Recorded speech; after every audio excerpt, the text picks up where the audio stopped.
Hello Buglers, and it gives me great pleasure for the first time in 4 years to welcome you not just to the Bugle, audio newspaper for a visual world, but also to a visual world in which the de facto leader of the free bit of that digital world is not a cast-iron sociopath with a fundamentalist commitment to the untrue. It's the beginning of the rest of time, people, if we may exaggerate very slightly. I'm Andy Zaltzman reporting to you live from the shed in South London, where I have been stationed at 4 a.m. for 9 of the last 12 days for the BBC cricket coverage, so please bear in mind that there is a considerably better than zero chance that I will A, fall asleep, B, start reciting cricket statistics, or C, hallucinate that I'm being attacked by nocturnal pigeons, or D, do all three of those things before waking up shouting, I just had this terrible nightmare that American democracy had committed ritual suicide. And joining me from a country no longer be-presidented by all-time, all-American, being impeached champion Donald J. Trump, it's Nato Green. Hello, Andy. Hello, Buglers. It's so great to be with you in this era. You know, what you're getting up and reciting cricket stats at 4 in the morning is a form of torture under the Geneva Conventions. I think they used it to crack prisoners in Guantanamo. Right. Well, if that's what Guantanamo is like, then book me in. Book me in. Get me the Dutch national one-day kit and book me in. And also joining us from up the road here in Londonium, it's Nish Kumar. Hello, Andy. Hello, Nato. Hello, Buglers. Andy, I would absolutely love to castigate you for choosing to spend your time in this manner. Unfortunately, last Monday, I stayed up all night watching the final day of the India-Australia Test match in Brisbane. And, I stayed up the whole night. It was an amazing result, but it really makes you think about how you're spending your time when you're turning into bed at 8 a.m, having spent a night watching cricket. And what's worse about that is, Andy, you are getting paid to do that. That is a job. I stayed up all night watching cricket pro bono. And let me tell you, by the end, I did sustain quite a substantial bono, because there is almost nothing more sexual than watching Australia lose at cricket to me. That is how I get my jollies. Isn't that what the movie Eyes Wide Shut is about? Yeah, in 50 Shades of Grey, when he says his tastes are somewhat unusual, that's what he's referring to. He's referring to watching Australia lose at cricket. In Eyes Wide Shut, actually, there's a little reference to cricket. The part of Tom Cruise's friend is played by Colin Dredge, the former Somerset medium pace bowler. But that Test match in Australia, Nish, the India-Australia. I mean, that showed everything that is great about. That was like an evolving month-long novel that ended up with Australia losing at cricket. So I mean, it was It was a cross between and there Neville is Carlos no and Henry novel Miller. that would not be improved by it ending with Australia losing at cricket. War and peace and Australia losing at cricket. Crime and punishment for Australia because they lost at cricket. These are all improvements. I feel like whenever I'm on, I have to ask an incredibly stupid and basic question about cricket. That's fine. Yep. It's all part of your induction. So I only hear you talk about cricket test matches. Yes. Which to my American ears sounds a lot like when they ask you to pre-board the plane. Right. So do you ever graduate to the real match, or is it all previews? No. In this case, Nato, the word test is not used in its meaning of a trial run. It's used as in the same context as test your patience. Yeah. Well, it's a trial run, more like a trial in court, and it can last for days and often end up with no decisive result. So it's well, we've talked about it enough on this show over the years, but it is a 5-day release from reality, and God, we all need that at the moment. This is Bugle issue 4181. Coincidentally, the number of computer simulations of the life of Rudolph Giuliani needed to come up with a version that has gone shitter than the real one over the past 10 years.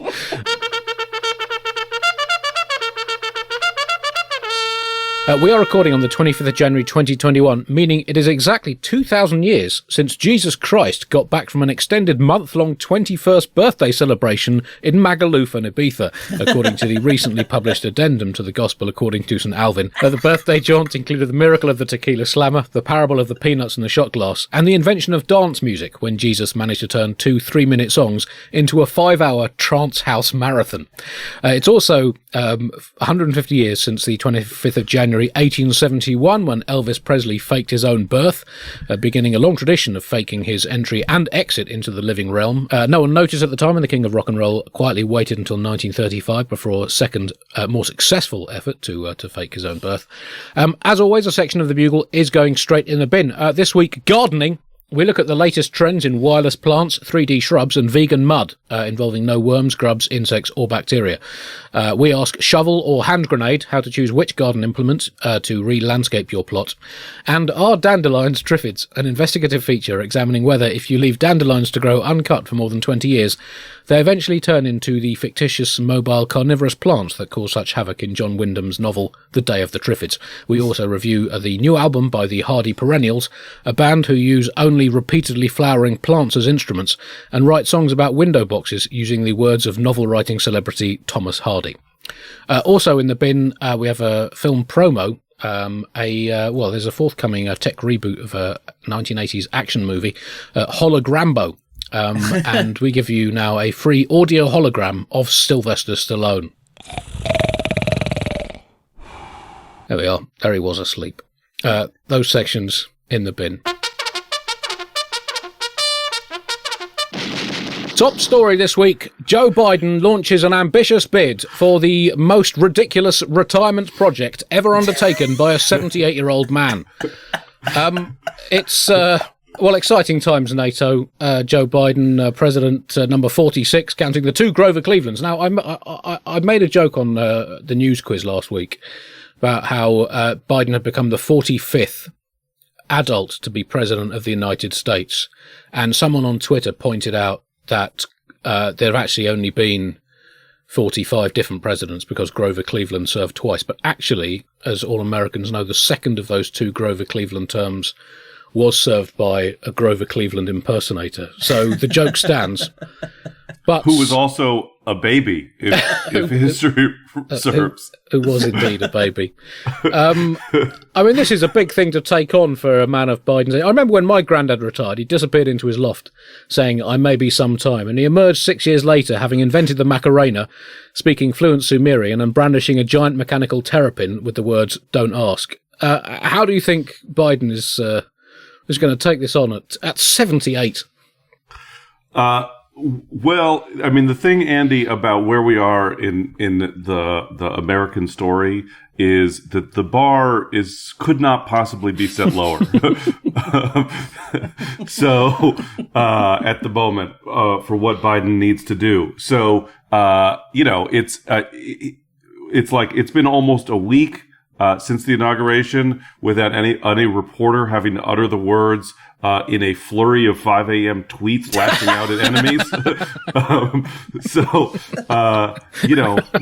We're already up out ahead. And I have to say, watching the inauguration last week, Andy, you're about the same age as I am, and I realized that I had, watching the inauguration happen, that I had a deep-seated, visceral, lizard brain PTSD that I did not know that I had, which was of the Challenger exploding.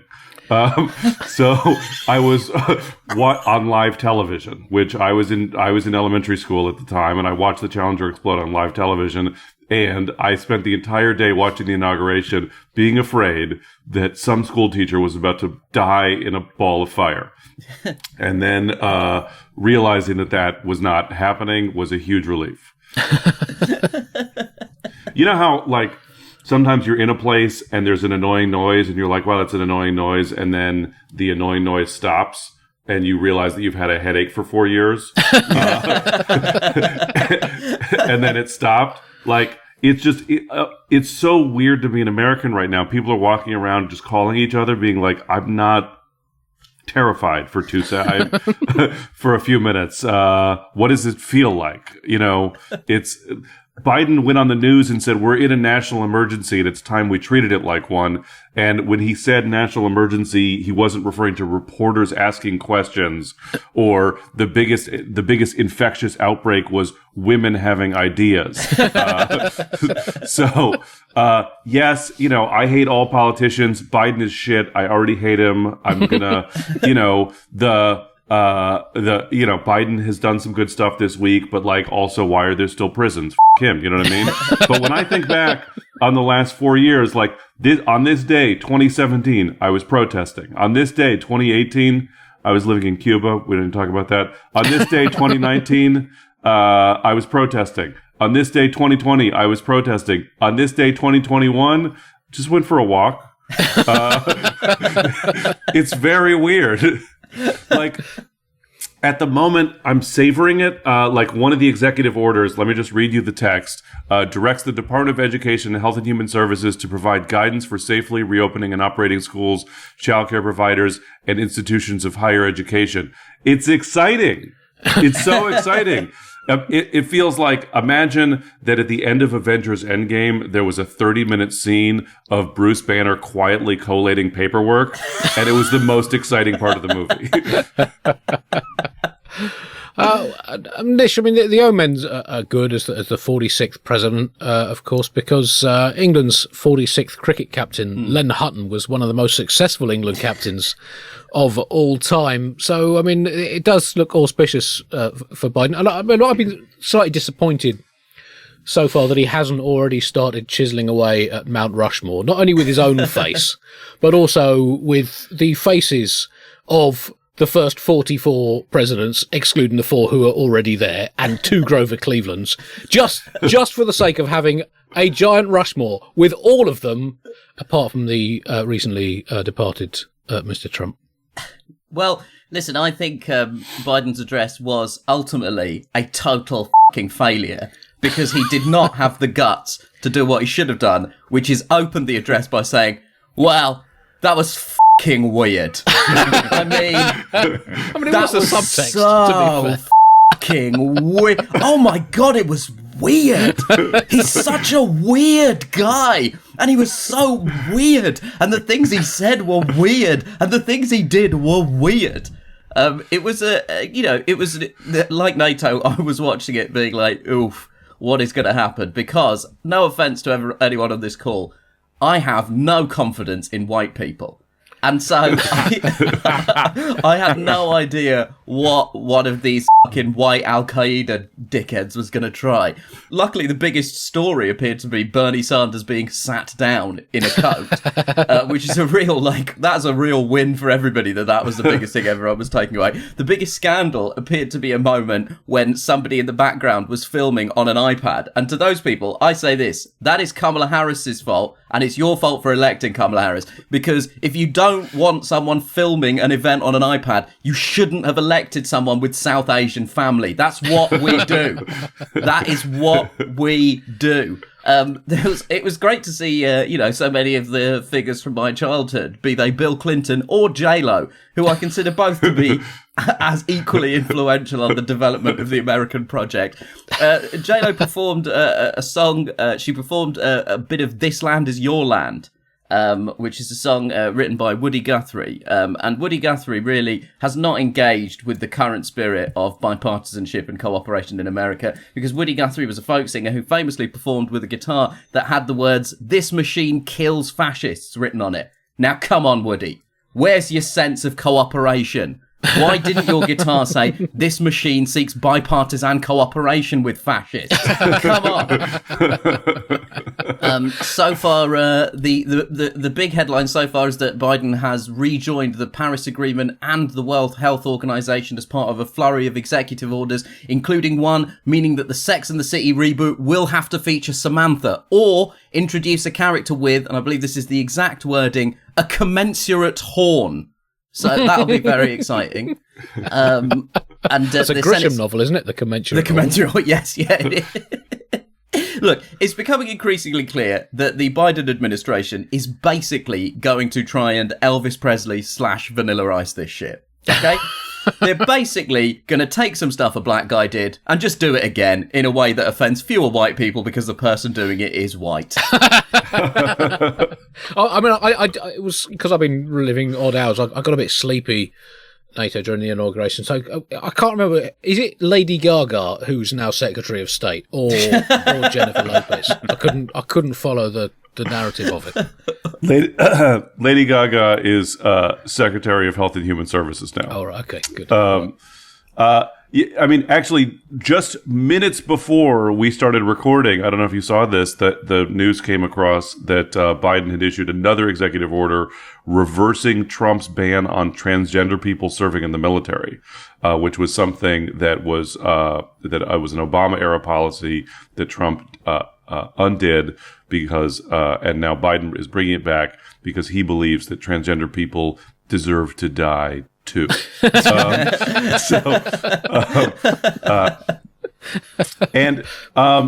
I mean, I agree with Nish about how weird Trump. I mean, it's hard to fathom how, like, he's horrible but also fucking stupid.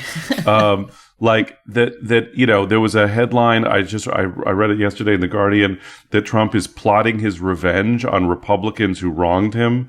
And in the course of the story, they disclosed that someone had to tell him, after he had been president of the United States for 4 years, presiding over some of the most intense partisanship in the history of partisanship, someone still had to tell him that running a primary challenge and starting a third party were incompatible activities.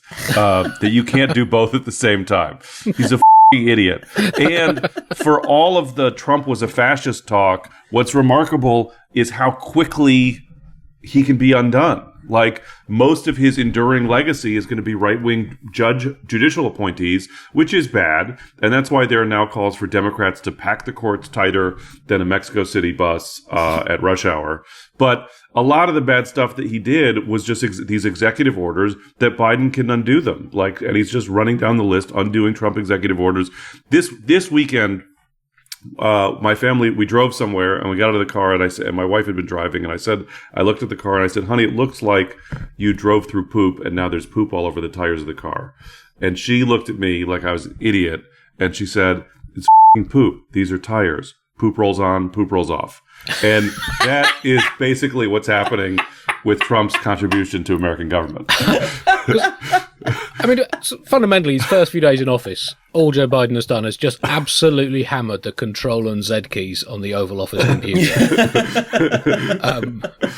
He's issued executive orders regarding minimum wage, assistance for people struggling to pay for food, speeding up America's COVID response, rejoining international organisations working against gender and sexuality-based discrimination, and planning for a recovery from the virus that benefits all of America rather than just billionaires. So depending on your political view, these are either acts of good sense and basic humanity, or the out-and-out unfettered communism we were all warned about. I mean, you might as well have dug up Stalin, America, pumped him full of caffeine, wired him up to Google Translate, and let him turn Alaska into a poets and artists-only prison camp. You fools! You were warned. The Senate is going to press on with the impeachment charges against Trump. And look, I guess in many ways, it's not a surprise that an administration fronted by a game show host and based exclusively on the ideas of no tax and white people are best is devolving into absolute chaos. And the thing that America needed to learn from Britain is, if you want to get a government across whose only policies are no tax and white people are best, you don't get a game show host. You get a frequent game show guest. That's the mistake you made, America. God, you were so close to getting it over the line. Fools. We left it all on the field. That's what Trump said. We left it all on the field. Like a herd of cows. It's interesting to watch the Republicans try to adapt to this post-Trump era, because like the same people who have been stoking the flames of white nationalism and who literally, just mere weeks ago incited an armed insurrection to overthrow our democracy are now like, it just feels like they're going into the deep cuts. They're trying to dust off the oldies but goodies and do their greatest hits again and be like, oh, that wasn't us. It's time to unify and move forward. Now, after we have, had cancerous diarrhea down your throat for 4 years, we would like to reach across the aisle and move forward together. Just Heimlich that cancerous diarrhea back out of America's throat. So it's just like they're just running down the list of like trying things like gay marriage, culture war, the deficit. Anyone? Do people remember my greatest hits? What about they're worried about cancel culture, and it's pretty exciting to watch people worry about cancel culture on the national news. And the most remarkable thing about it is that C-SPAN, if you watch the Republicans, these people who've committed their lives to the superiority of the white race cannot figure out how to put on a mask properly. They have the mask below the nose. It's the basic below the nose error. Every single one of them. It's hard to take them seriously because all you can think about is how they have a mask with all the snot on the outside. Listen, I've said it before, I'll say it again. If Brad Pitt was to talk to me about white people being genetically superior, that is a conversation I'm willing to have. But unfortunately, it's just a bunch of scurvy-faced motherfuckers. Like, no one is going to look at Ted Cruz and think, well, that is obviously the peak of humanity. It looks like a hamburger someone's drawn eyes and a face on. But I guess, there's a danger with, there's a lot of expectations now on Biden, and I guess it's kind of easy to dampen expectations because, whilst America no longer has a president who seems intent on inflicting passive genocide on it, the pandemic is still a long way from tearfully announcing its retirement, hanging up its protein spikes and quietly moving onto the lucrative corporate speech circuit, with its How I Conquered the World Through Exploiting International Discord and Frailties could become a keynote lecture in big business circles. But anyway, there's a lot of difficulty, and those expectations are going to be dampened, but I don't think it's possible to dampen the absolutely wild relative lack of despair. I don't think you can possibly dampen that. The big thing that I regret is that when Biden finished his inauguration speech, he didn't go full Mission Impossible and just tear off his mask. And it turned out it was Obama again. And he finished the inauguration speech by saying, "I'm back. It's Britney, bitch." One thing we do need to wrap up from the Andy, Trump, Nish is referring to Britney Spears. Right, okay. I'm going to have to look that up afterwards. Not the region in France. Yeah. Clearly, I mean, Trump spent his last few days very much as you would have expected, just issuing presidential pardons, basically legalizing crime, boosting prospects for a catastrophically deadly famine in Yemen, and being institutionally childish towards his successor, before flouncing off with the good grace of a screaming 3-year-old who's just lost past the parcel at his own birthday party for the second year in a row. And these pardons, 143 last-minute pardons, party, all the way. The going rate, apparently, is around $2 million, according to some reports which mention the name of Rudolph Giuliani, the man best known for sweating pure liquid evil down his face a few weeks ago. $2 million, that seems like quite a good deal, doesn't it? I mean, as the old song goes, I'll beg your pardon, and I also promise you $2 million in the White House Rose Garden. Yeah, that's my kind of cultural reference. But the final totalizer on Trump's lies in office, according to the Washington Post, Trump lie scoreboard, in which they've keeping track of every false and misleading statement he's made in his various formats since he became president. 30,573 lies in total in 4 years. I mean, that is a number that will surely live for all. It's like Don Bradman's 99.94 batting average. That is never going to be broken. Some records are meant to be broken. Others are destined to last for all time. Most dinosaurs eaten in a year. That's not going to be broken. Most women slept with whilst Pope. That's unlikely to go. I mean, some pretty high bars were set back in the day, and modern popes don't really even seek to challenge those marks particularly hard. Most wives executed whilst English monarch. Again, it's going to be difficult to beat that. But Trump's lie count as president. I mean, I can imagine another president being not particularly truthful a lot of the time. I can imagine another president telling even bigger and more lethal lies individually. But I can't imagine anyone having the sheer bullshit stamina, the dedication, the 24/7, 365 work ethic to come close to 30,573 lies in a single presidential term. That works out at around about one lie every 16 working minutes, assuming an 8-hour day, 5 days a week, 50 weeks a year, which I don't think Trump ever came anywhere near. That's one every 16 minutes. That's impressive. There's quite an extraordinary interview in the New York Times with old Dr. Fauci, who for the last year and a half has had, I'd say, the worst job in the Western world. Like, has had an absolute shit show of a job. And Fauci... Well, he did make a Faucian bargain. Yeah.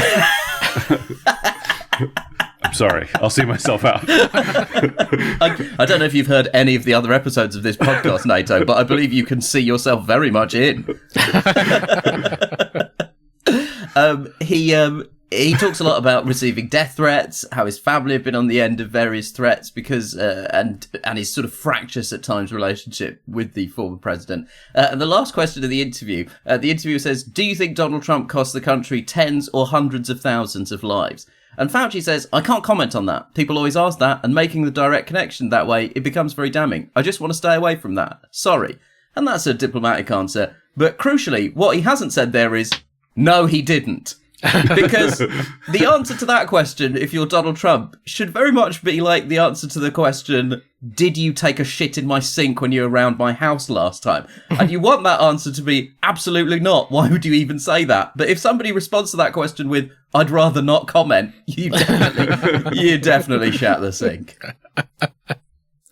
I would like to ask the Bugle's indulgence because now that Trump is out of office, I have one last Trump joke from my stand-up act that must be retired.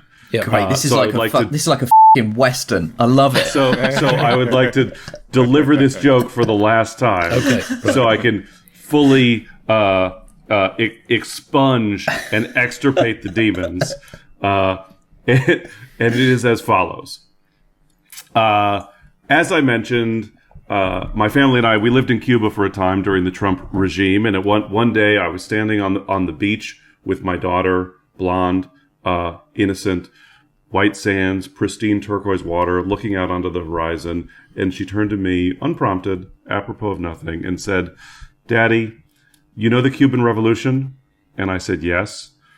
And she said, let's go back to America and do that to Donald Trump. And I said, good girl, that's right. Yes. Now remind me, what kind of family are we? And she said, we're kind, Daddy. And I said, yes, we are. And what does our family always do? And she said, we attack the enemy's supply line. That's what our family does. We surround Mar-a-Lago, cut off the supply of chicken tenders, and the regime will fall.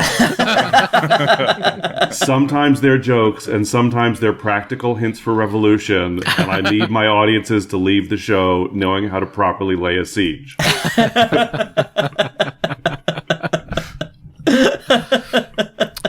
Well, an honourable burial for a Trump joke. It's the closest the Bugle will get to a Viking funeral. Just Nish, watching the joke float out. Have you got any particular Trump gags you're going to miss? No, I mean, I to be quite honest with you, I feel like I've Viking burialed all of them already. I feel like I'd emotionally said goodbye to Donald Trump when he lost the election. And then it's just been a fun game of will the United States fall into fascism? a format I am making available to any commissioners that are looking for it. I will work for anyone. I will take down another app, so help me God. Netflix, come on. I can take you down. I know you're a big fish, but I can take you down. With my game show format, Will America Fall into Fascism? I don't think you want to totally take him down. Like, if you're going to bury him, I think you need to leave a tiny bit of him just above the surface. So I watched Home Alone 2. Like smallpox, where they keep a tiny bit in a test tube. That's a good comparison. But so I watched Home Alone 2 with my 6.5-year-old daughter for the first time this weekend. And I warned her, she already knows who and what Trump is and was. And I warned her that it was coming and he was going to be there on screen. And so little Kevin McAllister walked through the lobby into the Plaza Hotel. He sees Donald Trump, and spontaneously the whole family, pantomime style, started booing. It was fantastic. And it's like, there's a lot of people saying that he should be gone from it. He shouldn't be gone. That is our panto now, is him on screen being jeered at by children. Keep him. I don't know. I mean, I'm quite in favour of him being replaced by Christopher Plummer in that film because of the precedent. The last time Christopher Plummer had to step in, it was because of Kevin Spacey. And I mean, Donald Trump's sort of Kevin Spacey in America. I think I'll miss my the Russian doll joke that I had on Trump, which I've probably done on the Bugle before. But he was send it off, Andy. Come on, do it one more time. An inverse Russian doll of f***tery. Every time you think he's reached his limit, out pops an even bigger And I think he saw that right through to 2 weeks before he was de-inaugurated.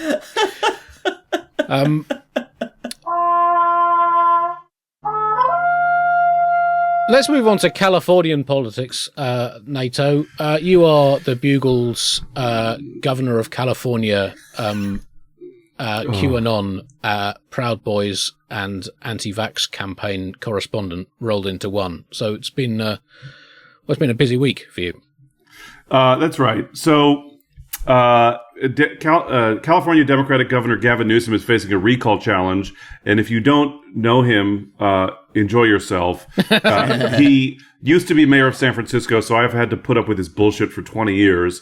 He's the guy who thinks he's Christian Bale as Batman when he's actually Val Kilmer as Batman.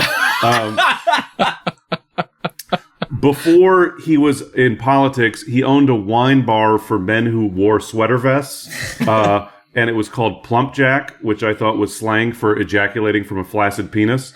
And his first wife was Kimberly Guilfoyle, who is now dating Donald Trump Jr. And real ones will remember a photo shoot they did in 2004 for the magazine Harper's Bazaar. And if you haven't, Google it, please. Because there was a photo shoot that compares them to John and Jackie Kennedy and shows them in formal attire lying down on an expensive rug in a mansion, wearing an evening gown whilst, I must reiterate, lying down is the very definition of all dressed up and nowhere to go. They are lying in the same pose that my children use when they are lying on the floor in pajamas reading comic books, but they look like they were tuckered out from a hard day's work evicting the poors. If you looked up the word decadence in the dictionary, you would see this picture. The picture looks like a glossy brochure advertising guillotines. Now,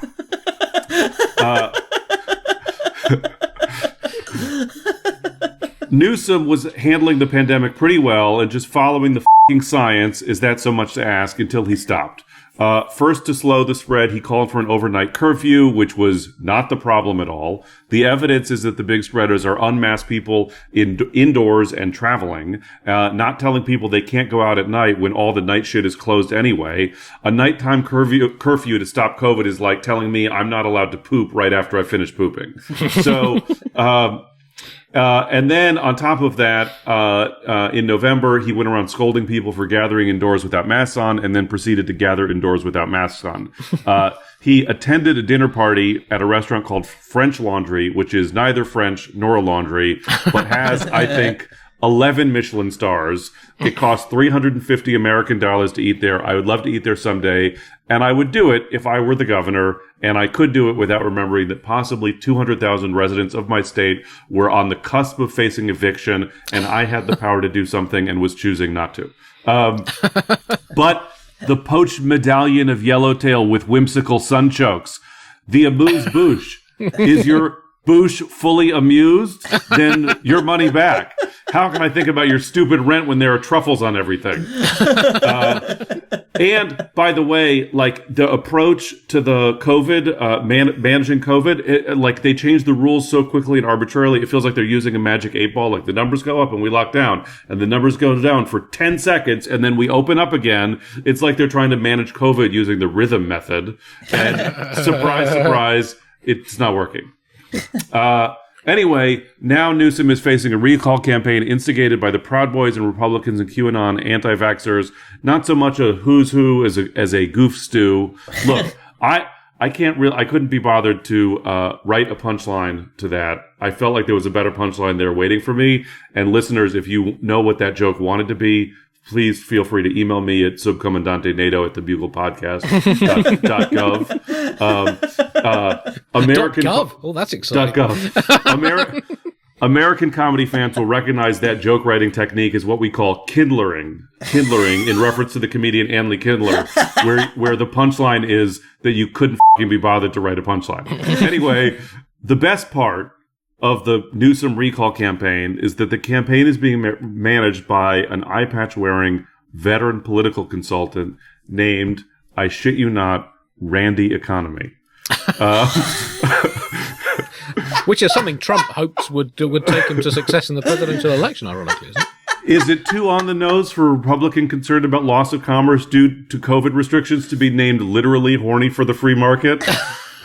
No, it's not. It can't be his real name. No, I refuse. That's the name of a porno written by Milton Friedman. I refuse to believe that is a real man. It is his real. You can look him up. You can watch his live stream. You could he'll go to his website. His campaign team also includes thirsty profit accumulation, tumescent visible hand, and Bill Cosby. So I read this article and they were about the recall campaign and the reporters were just going through it, reciting the facts, the who, what, when, where, and then they got to Randy Economy, and I do not believe that the entire LA Times writers' room did not shit themselves laughing when they got to Randy Economy.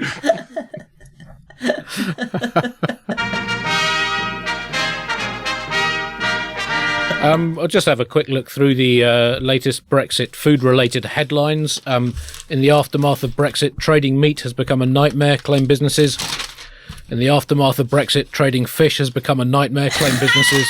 In the aftermath of Brexit, trading organic produce has become a nightmare, claim businesses. In the aftermath of Brexit, trading wine has become a nightmare, claim businesses. In the aftermath of Brexit, trading nibbly snacks has become a nightmare, claim businesses. And in the aftermath of Brexit, trading fucking anything has become a nightmare, claim businesses. We should give some balance from more pro-Brexit newspapers as well.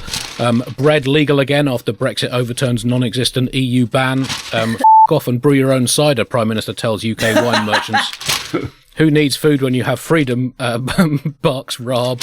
Union Jack Radish surprises salad-eating granny. Potato becomes magic after meeting Queen. And Brits invented food, claims Stonehenge archaeologists. So, I guess it just depends which newspapers you read. But everyone, don't worry, because the government has really snapped into action and declared a war on woke. This was a heavily trailed new policy that was in some of the Conservative papers over the weekend. It's a war on woke. They're going to be renaming streets after Victoria Cross heroes and protecting our culture and the countries, I'm glad that they've declared a war on woke and not a war on everyone dying. Because, as I've always said from the beginning, better to be dead than to make even largely superficial concessions to anti-racism. My great-grandfather did not personally dab acid on Hitler's dick hole to be told that he couldn't say Paki. Okay? Thank God this government has abandoned getting a good Brexit deal or stopping everyone from dying, and instead is going to say things like, we've declared a war on woke. That is what we voted for. What a bunch of fucking c***s. And for balance, not c***s.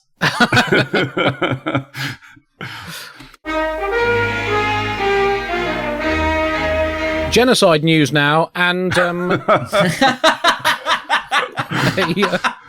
Wow, you really delivered that with a fun and finally tone in your voice, Andrew. And in lighter news, the British government has defended. Spoken like a Jew. That's my new podcast, by the way. The British government has defended its right to trade with genocidal countries this week following a challenge from Conservative backbenchers, including the much and rightly maligned Ian Duncan Smith, that wanted to make the UK the first country in the world to be able to determine which countries are committing genocide in its own domestic courts. Now, Parliament voted against this proposal, so we can, fortunately, now still trade with genocidal countries. And this really highlights the fact that basically no country has a regulation like this, that ethics and international trade have often gone together like a horse and a rocket launch, in that they are mostly kept as far apart as possible, and if they ever do meet, the former is generally going to do much worse than the latter. Now, obviously, letting the courts decide on international legal matters is the wrong way to go about it. I think we need to, we're democracies, and we should put it to the public vote and have a phone vote on whether the people of Britain think that a potential trade partner is or is not committing genocide. A simple phone line, call 0800 4366 2433 and press 1 for genocide, 2 for no, it's just a bit of ethno-religious horseplay, 3 for we really need that trade deal, and 4 for, oh seriously, come on, have you seen how much oil they've got? And, just democratise it and get it all above board. Now, Nato, I know you're a huge fan of trading with as many genocidal countries as humanly possible. Well, so I was curious about why this issue was coming up in the UK, and I don't know that much about the history of the UK. And I read in the coverage that the British government is deeply concerned about curtailing genocide. So I typed into Google British genocide, and my friends at Google autofill suggested the following options: British genocide of Irish, British genocide of India, British genocide of Kenya, British genocide of Iran, British genocide of Australia, British genocide of Bengal, British genocide of Boers, British genocide of Tasmania. So if I understand correctly, the British don't like anyone else doing the genocide. I read that the 1943 Bengal famine killed up to 3 million people because of Churchill. Mm-hmm. So if the law had been passed, it would have required the UK to stop trading with the UK, which would have been quite a challenge. And this debate was about the genocide currently underway being committed by China, and I think we can all agree that genocide is very bad, and we should oppose it at every turn, unless doing so would stop us from getting the newest iPhone. Because how can genocide and TikTok exist in the same place and time? Say what you will about Britain through the ages, Nato, but we sure put the I into genocide. That's how we do it, okay? And voting through this bill would have been tremendous hypocrisy on our part. It's tremendously hypocritical of us to suddenly take an anti-position on genocide, given some of our work in the field in the past. Well, on that happy note, we should end this week's Bugle since we've overrun, and I'm now, as I said, hallucinating cricket scores. So we were going to talk a little bit about the situation in Russia, but frankly, the world we've just finished with genocide, and I'm not sure I can take anything even more depressing. So we'll come back to that. Also, say what you will about Vladimir Putin, and he will try and murder you. That guy is... the only jokes I want to tell about that guy are, hey, have you ever noticed how peaceful he is? What a cool guy. No poisoning for me, please. That's the top-selling Russian podcast at the moment. On the subject of podcasts, today is marks the 131st anniversary of the return to New York of the pioneering travel journalist Nellie Bly, who completed her round-the-world trip in a then-record 72 days. And she did so without posting a single selfie on social media, would you believe? Young people watch and learn. Now, by happy coincidence, her spiritual descendants, producer Chris from the Bugle and Richie Firth, have a new season of the Travel Hacker podcast, coming out. Now, Chris, tell me how much you were inspired by Nellie Bly's exploits in 1890. One of the things I like about her is that when it was discovered that she was going to do it in tribute to Jules Verne, she was setting a competition against Elizabeth Bisland. And the challenge was, who's going to be the fastest woman around the world? And not only did Nellie Bly win, she said throughout, this is bullshit, it's not a race, I'm not racing you, but by the way, I won. Which is fantastic. She also did it. She left, she had no time to plan. She left basically in the clothes she was in, a sturdy overcoat. She took pants, toiletries, and some cash wrapped in a chain around her neck. And that was it. 72 days around the world. Right. Well, that's a lot of pants. I don't achieve that in this podcast because we're not allowed to travel anywhere. So it's just me and Richie fantasizing about traveling places. But we did do one real season where we actually travelled the world and we failed drastically every episode. So please do listen to hear me fail. Did you know that she's buried in the same cemetery as Elizabeth Bisland's The Woman She Beat? God, that is a lovely story of corpses. Pneumonia they both died of. Oh, in their 50s. Right. Can I raise the tone any more? That is sounding like a sitcom waiting to happen. Back to genocide. Yeah, exactly. Nato, anything to plug? Follow me at Nato Green on Twitter, Mr. Nato Green on Instagram. I have some albums out that you can get wherever you download or stream albums. But if you were so inclined, please purchase them on Bandcamp because that's where the artists make the most money. Nish, any shows to tell people about? No, I'm just plugging good vibes, baby. All right. Awesome. I'm just plugging Brexit. Britain's open. I'm plugging post-Brexit Britain. We're open, guys, and we will trade, and I cannot stress this enough, with f***ing anyone. ISIS, do you want hats? We are open. North Korea, are you guys looking for a line of personally branded cod pieces? Britain is open. Well, thank you for listening, Buglers. We'll be back next week. You can hear me on the news quiz on Radio 4 for the next few weeks. I also did Mark Maron's WTF podcast last week. That should be available. That was a pretty extraordinary day, Andy. That, for me, was the equivalent of the scene in Heat when Robert De Niro meets Al Pacino, but for Jewish comedy podcasters. Yes, so that's available also on the internet. Well, that's it. We're done. I'm going to go get some sleep. Thank you for listening. We'll be back next week. Goodbye.